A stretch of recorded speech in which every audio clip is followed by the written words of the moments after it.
Siap, saya Zoya Pinata di kelas 12 IP1. Saya ingin menjelaskan tentang perjuangan menghadapi disintegrasi bangsa. Sejarah pergolakan dan konflik yang terjadi di Indonesia selama masa tahun 1948 sampai dengan 1965. Dalam hal ini akan dibagi ke dalam 3 bentuk pergolakan. Pertama, peristiwa konflik dan pergolakan yang berkaitan dengan ideologi. Termasuk dalam kategori ini adalah pemberontakan PKI Madiun, pemberontakan DITI, dan peristiwa G30 SPKI. Ideologi yang diusung oleh PKI tentu saja komunisme, sedangkan pemberontakan DITI berlangsung dengan membawa ideologi agama.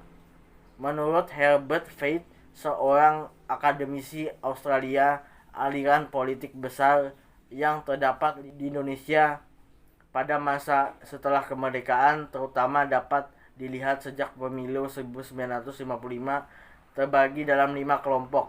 Nasionalisme radikal diwakili antara lain oleh PNI, Islam, NU, dan Masyumi, komunis PKI, sosialisme Demokrat, Partai Sosialis Indonesia PSI, dan tradisionalis Jawa Partai Indonesia Raya PIR, kelompok teosofis atau kebatinan, dan birokrat pemerintah atau pamong praja. Pada masa itu kelompok-kelompok tersebut nyatanya memang saling bersaing dengan mengusung ideologi masing-masing.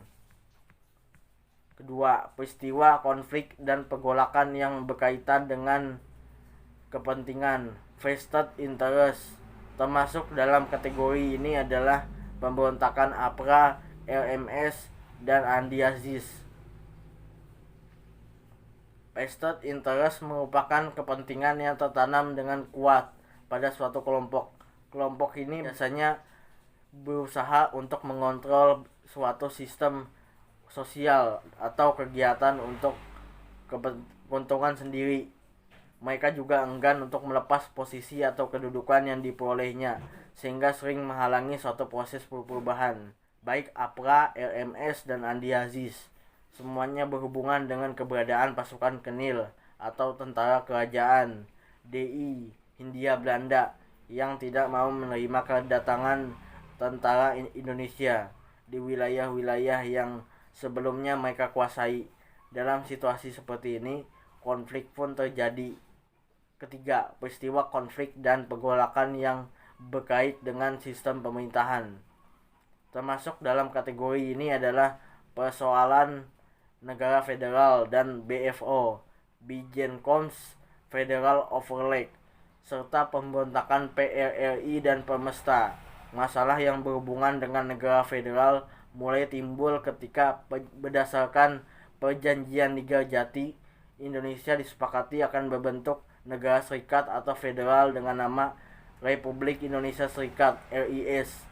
RI menjadi bagian RIS.